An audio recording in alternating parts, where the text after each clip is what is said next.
بسم الله والحمد لله والصلاة والسلام على سيدنا ومولانا رسول الله وعلى آله وصحبه ومن والاه اما بعد۔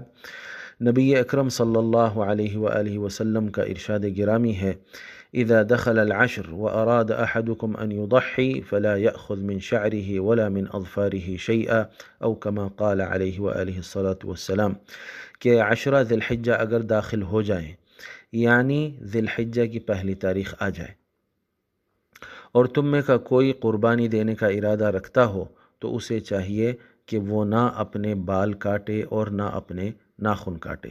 اسی طرح دوسری روایت میں آتا ہے، اذا رأیتم ہلال ذی الحجہ، اگر تم جو ہے ذی الحجہ کا ہلال دیکھ لو۔ ہلال کس کو کہتے ہیں؟ چاند کے مہینے کی، یعنی مہینے کا پہلا جو چاند ہوتا ہے اس کو جو ہے ہلال کہا جاتا ہے۔ تو اگر ذی القعدہ کی آخری تاریخ آ جائے 29 یا 30، اگر 29ویں تاریخ آ گئی اور اس کی جو ہے اس کا سورج غروب ہوا تو اس کے ساتھ ہی جو ہے ہلال ظاہر ہوتا ہے۔ اگر ہلال ظاہر ہو جائے اور نظر آ جائے تو جو لوگ بھی قربانی دینے والے ہیں، ان احادیث شریفہ کی روشنی میں انہیں چاہیے کہ وہ نہ اپنے بال کاٹے اور نہ اپنے ناخن کاٹے، بلکہ ایک روایت میں جلد بھی جو ہے کاٹنے کے متعلق ممانعت آئی ہے، تو جلد بھی جو ہے بغیر کسی ضرورت کے نہ کاٹیں۔ اور سبھی حضرات کو یہ جاننا چاہیے کہ آج قطر میں 29 ذی القعدہ ہے، 29 ذی القعدہ ہے۔ اب اگر آج جو ہے سورج غروب ہوگا تو ممکن ہے کہ ہلال نظر آ جائے۔ اگر ہلال نظر آ جائے گا تو پھر اس کے بعد نہ بال کاٹنا چاہیے اور نہ ناخن کاٹنا چاہیے۔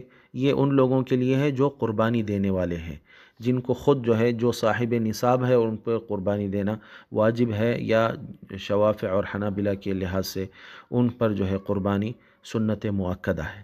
ان لوگوں کو چاہیے کہ وہ اپنے بال اور ناخن نہ کاٹیں۔ اور اگر آج چاند نظر نہ آئے سورج غروب ہونے کے بعد تو پھر اور ایک دن مل جاتا ہے، تو جمعہ کے بجائے پھر ہفتے کے دن جب سورج غروب ہوگا تو پھر اس کے بعد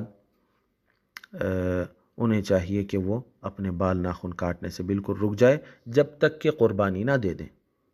قربانی دینے کے بعد ادھر جو ہے جانور کو کاٹنا ہوتا ہے، پھر جانور کو کاٹنے کے ساتھ آپ جو ہے ناخن اور بال اپنے کاٹ سکتے ہیں۔ یہ حضور اکرم صلی اللہ علیہ وآلہ وسلم کی ایک سنت مستحبہ ہے۔ یہ اگرچہ کہ ضروری نہیں ہے کہ اگر اس طرح نہیں کریں گے تو آپ کی قربانی قبول نہیں ہوگی یا آپ گنہگار ہوں گے، اس طرح کی کوئی چیز نہیں ہے، لیکن یہ حضور صلی اللہ علیہ وآلہ وسلم کی سنت مبارکہ ہے، اور ہر سنت مبارکہ نبی اکرم صلی اللہ علیہ وآلہ وسلم کی قابل احترام بھی رہتی ہے، قابل قدر بھی رہتی ہے اور قابل اقتداء بھی رہتی ہے۔ تو اس کو معمولی نہیں جاننا چاہیے، اور لوگ دیکھیں گے تو کس طرح لگے گا، یہ بال جو ہے کس طرح لگیں گے اگر بڑھ جائیں گے تو، یا اس طرح مونچھیں کس طرح محسوس ہوگی، یہ ساری چیزیں لوگوں کے دیکھنے کا جو ہے لحاظ نہیں کرنا چاہیے۔ اپنے آپ کو نبی صلی اللہ علیہ وسلم کی سنت کی اتباع میں جو ہے مضبوط بنانا چاہیے، ثابت قدم رہنا چاہیے، اور مضبوطی کے ساتھ اور خوش دلی کے ساتھ حضور صلی اللہ علیہ وسلم کی پیروی کرنا چاہیے۔ تو حضور اکرم صلی اللہ علیہ وآلہ وسلم کی اس سنت مبارکہ پر خود بھی عمل کریے اور دوسرے لوگوں کو بھی ترغیب دلائیے۔ ممکن ہے اللہ رب العزت اس سنت مبارکہ پر عمل کرنے کی وجہ سے اور اس کو زندہ کرنے کی وجہ سے اللہ تعالیٰ آپ کے دل کو زندہ کر دے، اور اللہ رب العزت آپ کو قبول و منظور فرما لے۔ وما علینا الا البلاغ۔